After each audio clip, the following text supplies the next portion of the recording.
Hello, everyone, and welcome back to The Rundown, where we talk about 2A news and conservative views. I will be your host today, Craig DeLuz, coming at you from the West Coast, the left coast, behind the Iron Curtain, otherwise known as the Sierras.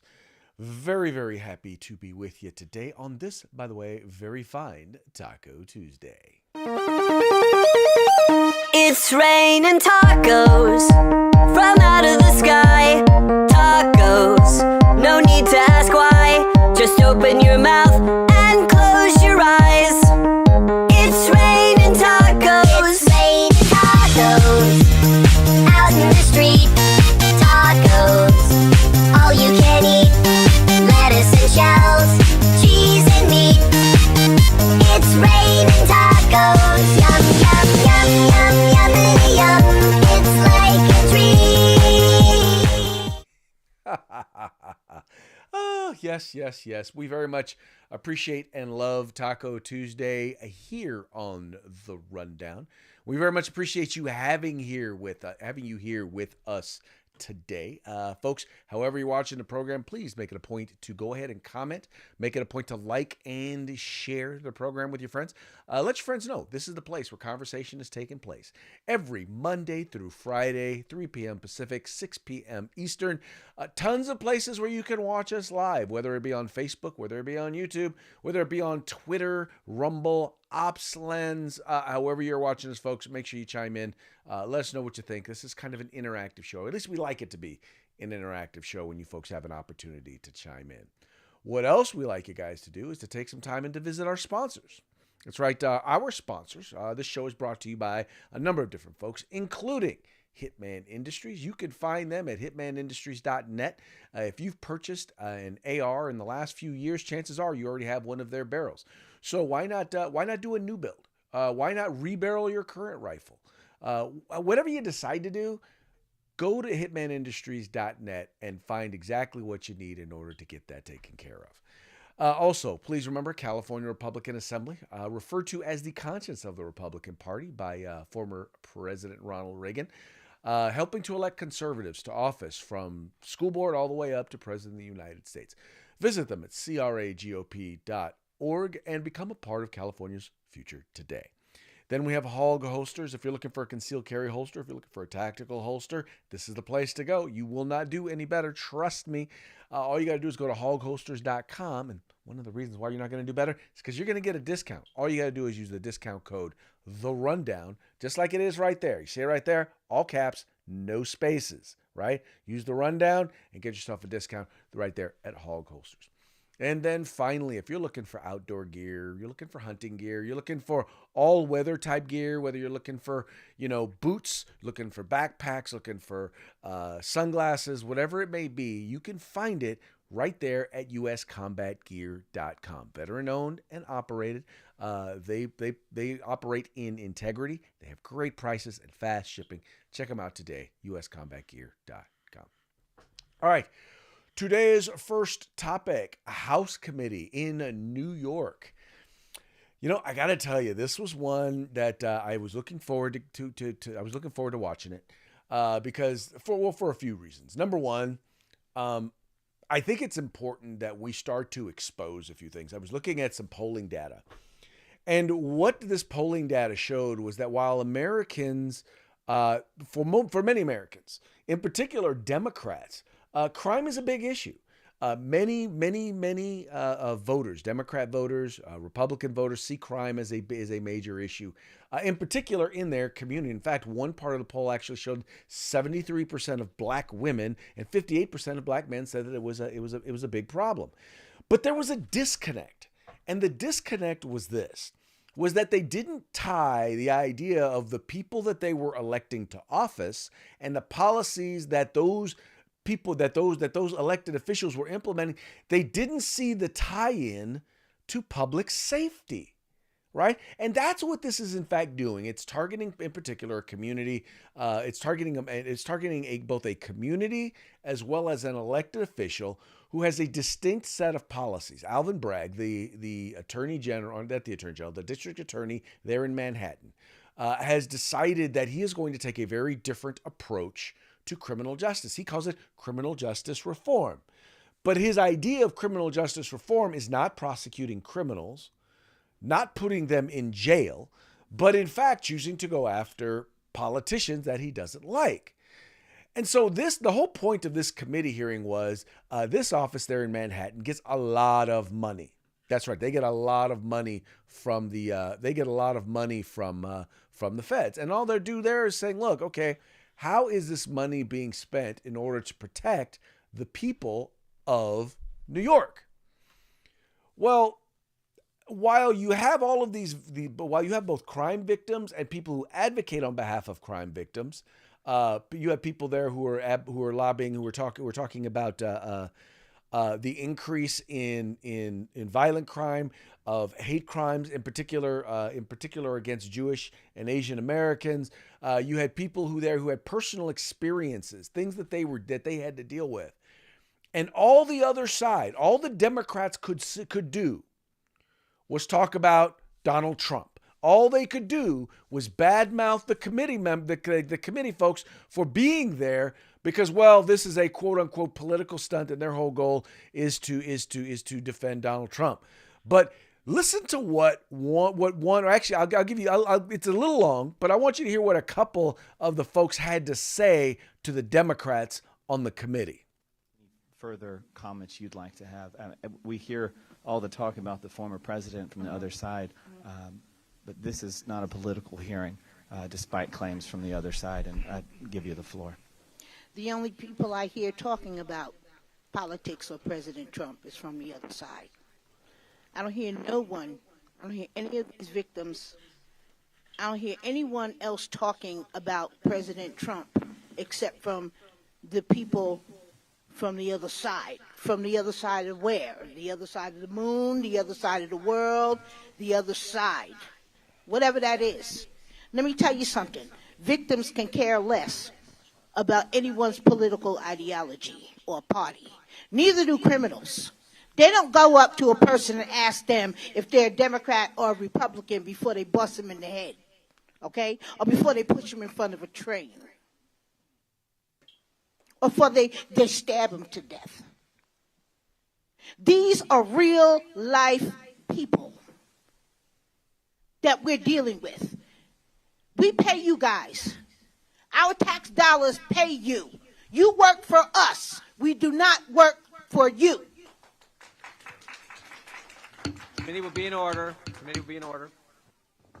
Belongs to the gentleman from Texas. Ms. Brame, I want to thank you again. And while the other side wants you to stop talking, I hope you'll continue well after today. And thank you. I'll yield the balance of my time to the chairman. Well, I was just going to say, Ms. Harrison, are you grandstanding?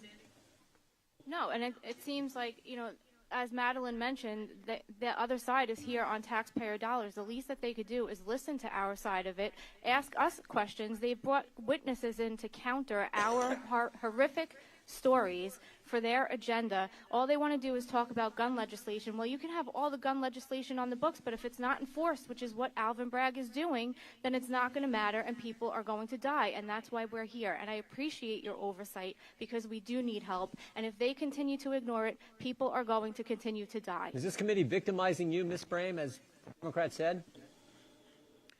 Absolutely not. This committee has given me a platform, has given me a seat at the table to be able to tell my story and raise awareness for victims all over, not just New York City, but all over this country, especially from Philadelphia. Ms. Fisher, if the guns are the problem, why didn't the Democrats fix it? The Democrats have worked hard to pass. Well, they had control. They controlled all the House, all the Senate. They still have the White House. Why didn't they fix it last Congress? We need comprehensive gun violence prevention legislation to be passed, and this Congress has the ability and the capacity to do that. I was in the Congress last session. Mr. Nader was the can chair. do They now. tried. They could have passed. They didn't pass We it. need Congress to go back to Washington and pass strong gun violence prevention legislation. No, I'm going to go to Mr. DiGiacomo. I wanted you to get a little bit because I wanted you to understand exactly what they were talking about. So, unlike when Democrats hold committees, like the January 6th committee, the Republicans actually allowed the minority party to have people come and testify. And what you have here is an instance where The Democrats invited people to come and speak to promote gun control, right? Now, mind you, these are in states that already, this is in a state that already has some of the toughest gun control in the country. In fact, one of the things that's pointed out is in most of the places where they want to increase gun control, where they're having this increase in violence, they have crazy strict gun control. But see, here's what's happening in these areas. What's happening is this, is that you get DAs like Alvin Bragg, like Chesa Boudin, like I forgot her name, Miss Patterson there in Alameda County that we talked about yesterday, or George Gascon, that doesn't prosecute criminals when they engage in criminal activity with the firearm. They wind up dismissing those charges. You had the lady you had that spoke there, Miss Bain. She was talking about how the murderer of her son was caught on video. They know who did it. They're ready to go. They should have prosecuted. Well, guess what? Well, Alvin Bragg then got elected. And all of a sudden, he started to unravel the case. They pled his case down. Now, once again, this is a murder. Caught on tape. The guy got 7 years. Right? And what I love about what she was pointing out is, look, I assure you, those crime victims, I don't know whether they are Republicans or Democrats. I doubt that they are Republicans, or at least before they started off this process, they were not Republicans. But the point is they're like, look, we just want justice and we're not getting it. We want to be safe, but we're not getting it because Alvin Bragg has decided he is not going to enforce the law. How do you let a criminal, let's put it this way. Consider this. Donald Trump, with the 34 counts of doing the same exact thing, with the 34 counts that he is facing as felonies, could potentially be looking at more jail time than this other guy, than this guy who murdered someone on tape, on video. That's what this hearing is about. And folks, it's not just this. It's not just this connection. And we have got to do, and I had to say this, we as conservatives, we've got to do a better job of tying the two together. I look at places like California where crime is up dramatically, and it's been going up since 2014. That was when Kamala Harris and her smart on crime attorney general's office really started to implement policy, when with the help of Jerry Brown started releasing criminals from jail. That was when crime started to go up. Mind you, at that very same time, California had strict gun laws. And, oh, by the way, they made gun laws even stricter in California. And yet you still saw crime going up. How can you blame it on the guns? When you've got more gun laws, when you've got stricter gun laws, and yet crime is going up, while at the same time you are decriminalizing crime and letting people out on the streets.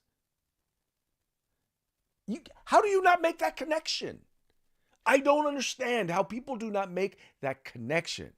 Here's the thing, folks, and I get what you're saying. There's some people who believe out there, well, we need criminal justice reform and we need to find ways to prevent crime. Well, there's a couple of things. Number one, if we want to really talk about what is going to prevent crime, key number one, all right, single parenthood. We need to work to make sure that kids have access to both of their parents, that both of their parents are engaged and involved, because children who grow up in single parent households, I'm not saying it's the cause, I'm just saying it's an indicator, right? We need to be careful. We need to work on developing intact families, right? I get it. It's a people issue. There are things that you can do that are preventative, right? There's ways in which you can prevent, and I'm a big believer also in helping young people in particular learn how to deal with their emotions. We have a generation that seems to believe that if I'm angry, if I'm frustrated, if I feel sad, if I feel oppressed, then I have a right to go and cause harm to others, right? If I'm angry with somebody, the way in which to hash out that anger is to harm them, is to kill them. Well, we need to try and help young people develop better coping mechanisms, to better understand how to recognize their feelings and how to handle and to process those feelings and what to do with them. I'm a big believer in that. We do need to be doing that. That used to be the sort of thing that, people learned in families, right? That used to be the thing that people learned, in church, right? As a part of their faith. Those used to be the things that we used to do. So I'm all for those things. But we also have to understand that there are a percentage of people out there. They are in the minority. But there's a percentage of people out there who, quite frankly, they're going to do people wrong. They are more interested in getting what it is that they want than they are in whether or not they harm someone else in doing it. And the more permissive we are, the more advantage they will take. We have to account for those people in our criminal justice system. We need to understand that if you just let people walk up and bop people over the head and take their stuff, that there are some people who are going to do that, who are more likely to do that if you just let them do it and get away with it. We have to compensate for that. We have to account for that in our criminal justice system. And so while those folks out there, and I know Alvin Bragg is like, well, look, we realize that when they talk about mass incarceration, they're not talking about mass incarceration. They're talking about incarceration in particular of black people or people of color. And they are disproportionately in jail. But let's talk about why are they committing crimes that are causing them to be put in jail? And let's address that. Let's find the underlying causes, while at the same time, for those who have demonstrated that they are going to perpetually do this, that they are, for lack of a better term, they're just bad people, right? They're just evil people, and they're going to do whatever they can to get away with whatever they can. We have to account for them in this criminal justice system as well. We cannot simply ignore them. And that's what Democrats like Alvin Bragg have been doing. And that has got to stop. Anyway, that ain't all I have to say on that, but that's all I have to say on that particular topic at this time. All right. And, by the way, that leads us to our next thing. And this is Axios. Axios did an article, and they're pulled out a specific part of a U.S. Gov poll where they basically said that in this poll that Democrats, that a vast majority of Americans believe that mass shootings are preventable. That if we just did something, that we could adjust or we could get rid of or at least address or stop mass shootings. Now, the poll that they pull from, and I'll switch over here, this is the U.S. Gov poll, right? And I wanted you to see this little thing right here. Now, first of all, unfortunately, we don't often want to talk about nuance, right? Because I'll be honest with you, most public policy is nuanced, all right? There's no silver bullet to solving any issue. 90% of the time, there's no silver bullet to solving an issue. There's also rarely is there one cause for an issue. But, and usually there are things that are on a scale, right? In this particular case, look here at question 42, and I'll highlight it right there for you. It says, do you feel that mass shootings are, unfortunately, something we have to accept as a part of a free society? Or B, something we can prevent and stop if we really tried? And they note that 76% of the people said that, well, we can stop if we really tried. Well, what about a more nuanced approach? When you say really tried, what do you mean?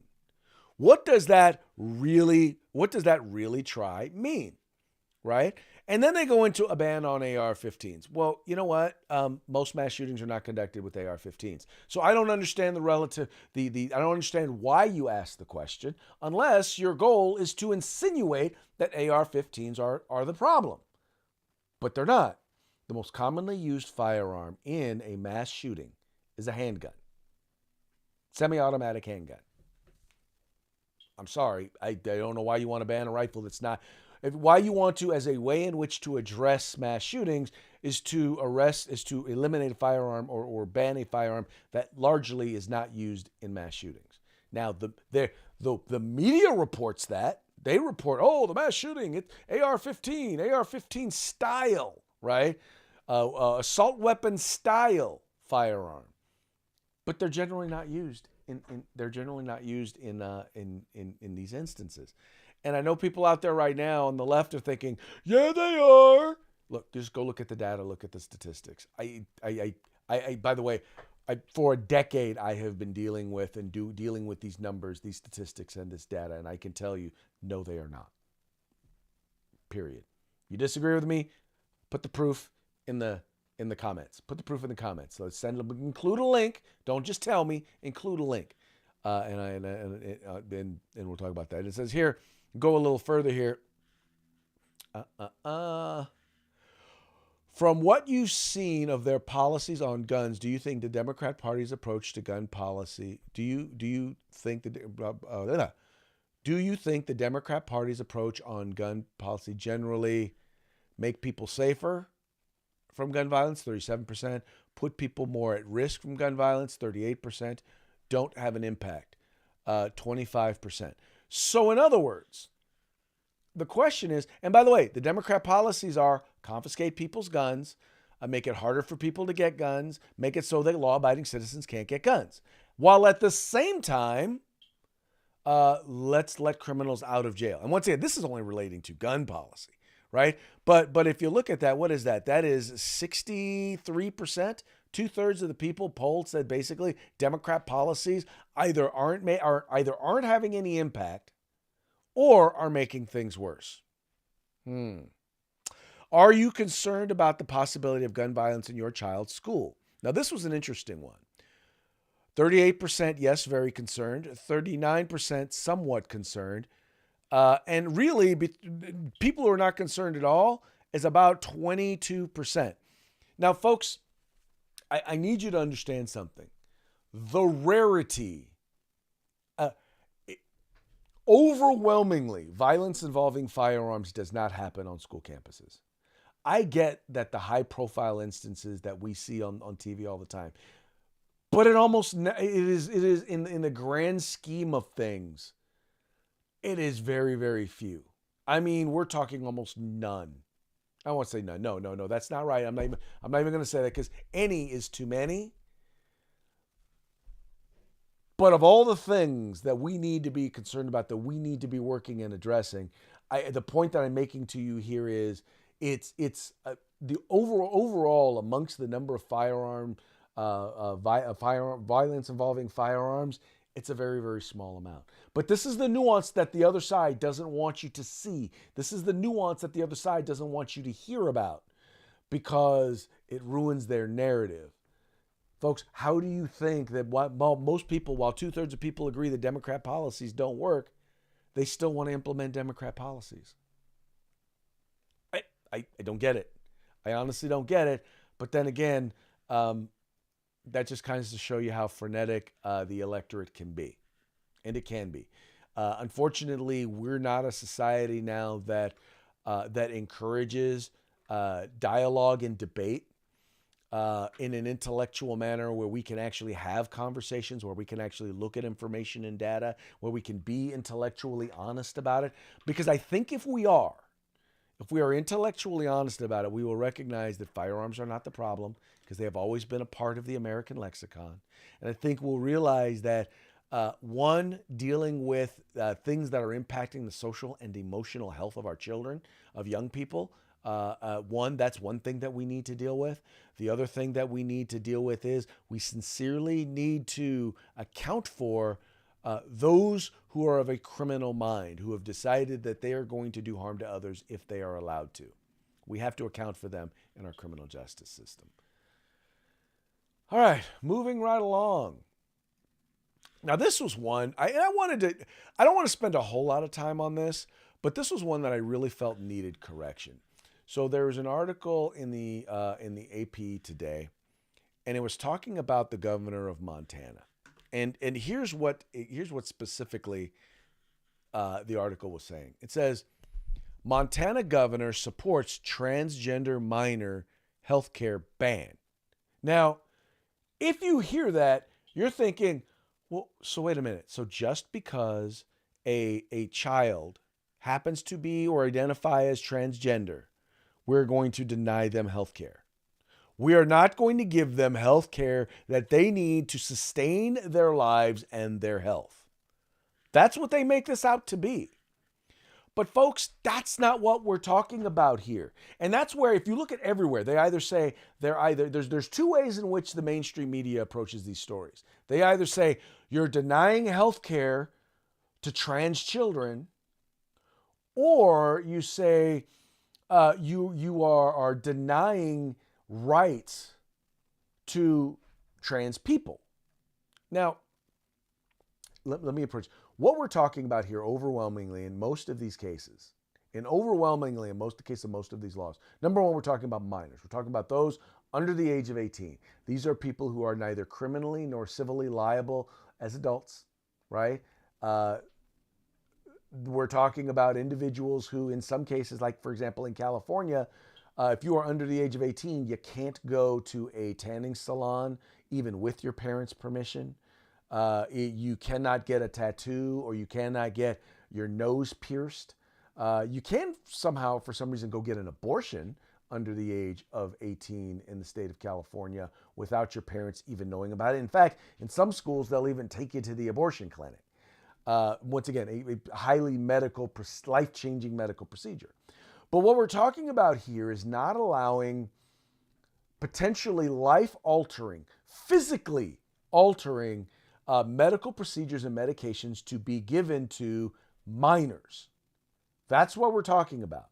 So in other words, 15-year-olds in many places are getting what's called mastectomies, having their breasts removed because they said that they believe that they identify at the age as young as 12 as a male.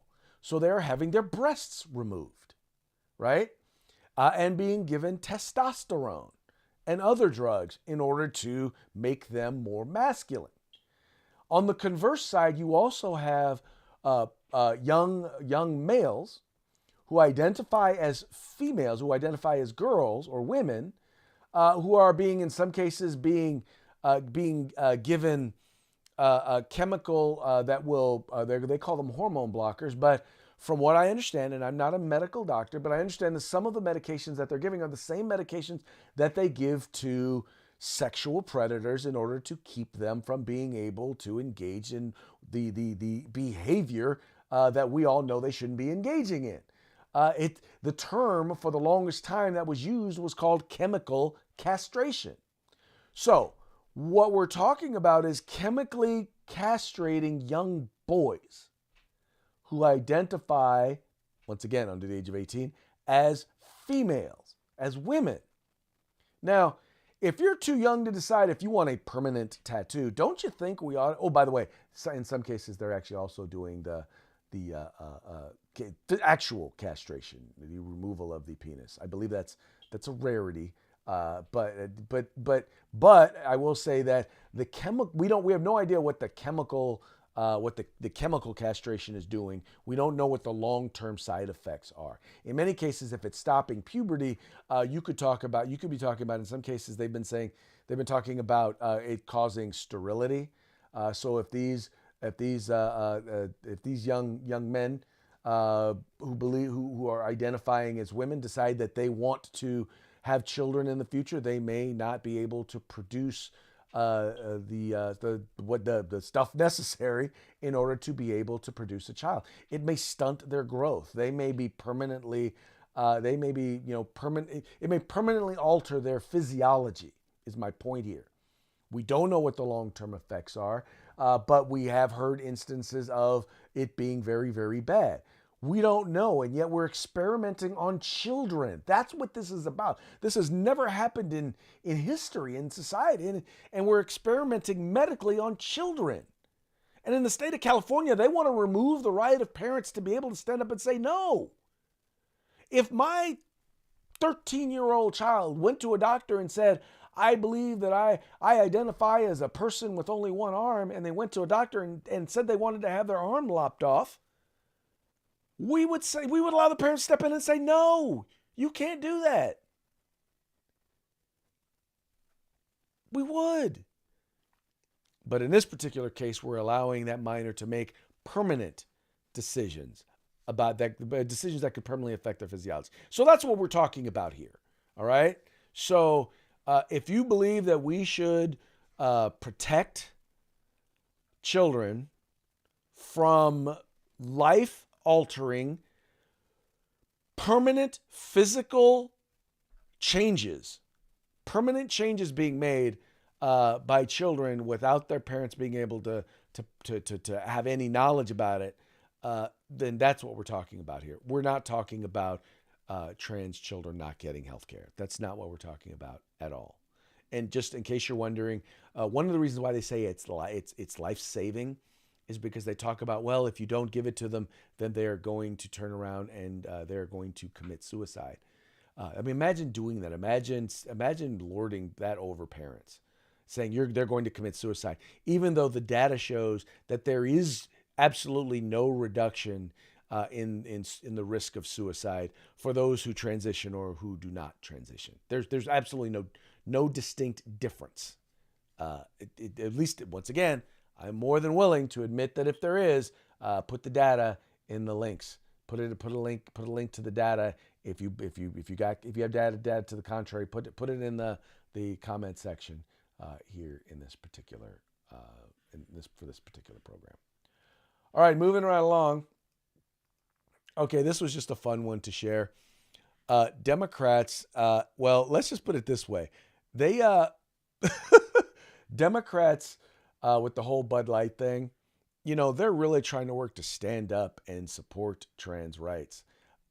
And they're trying to support companies that they say support trans rights. Well, in this case, they're trying to defend Bud Light and their decision to push trans rights on transsexuality on the rest of society. And so here is a picture that was tweeted out by Ted Lieu.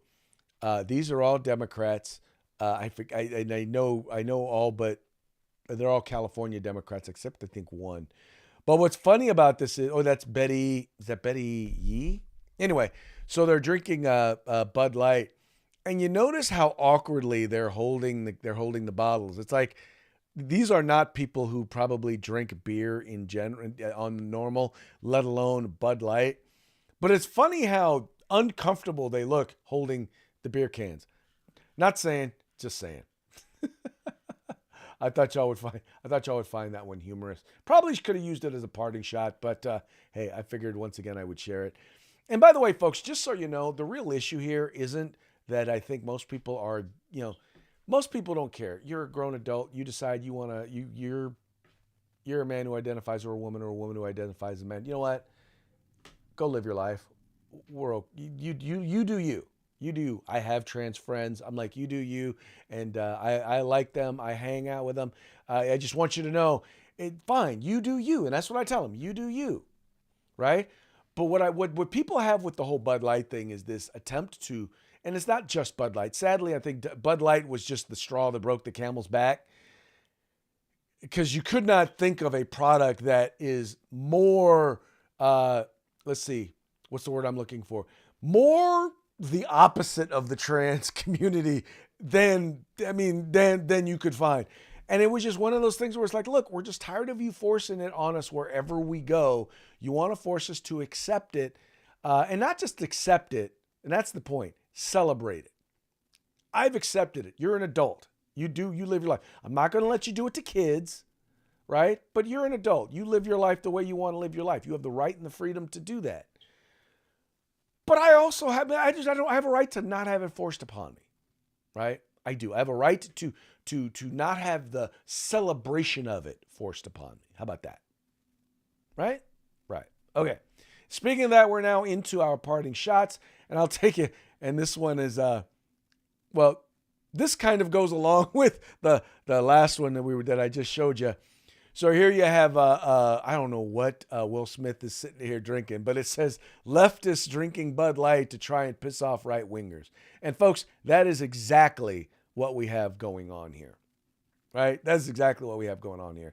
And by the way, this is all to push an agenda that, well, let's just say is dubious at best, right? Because, folks, if you want an example of exactly what I'm talking about here in terms of this agenda and the positions and the absurdity of the positions of this agenda, let's turn to the Babylon Bee, who are, quite frankly, the masters at satire. Check it out. I'd like a tattoo of this really awesome Chinese symbol that I saw. We're definitely going to need your parents to come sign off on that tattoo. Why can't I do what I want? It's my body, my choice. Because you're 14. All right, tattoos are permanent. You're going to regret it one day. Can I just buy some of those cigarettes? No way.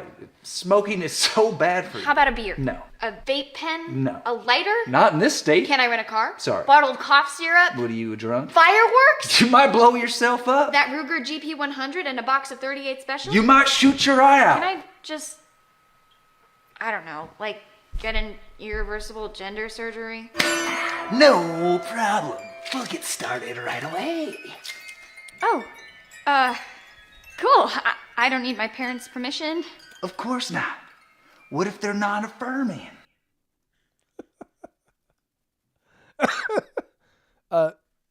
That's pretty much the point. That is the point right there. If that does not help you to understand the issue or the issue that people have, then I don't know what to tell you. In any case, that's going to be it for today's show, with the exception of a quick shout out to our sponsors. Please make sure to visit Hitman Industries at hitmanindustries.net. Rifle and pistol length barrels available for you for purchase today. You've got the California Republican Assembly. Become a part of California's future today. Hog holsters. Get your hog holster at hogholster.com. Use discount code RUNDOWN. All caps, no spaces. Get your hog holster today.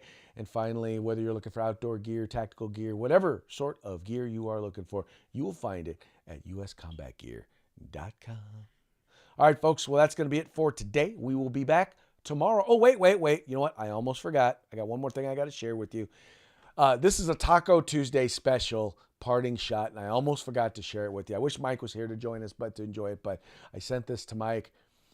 For those of you who want to learn how to eat tacos, this is always eat tacos over a tortilla. So when stuff falls out, boom, extra taco.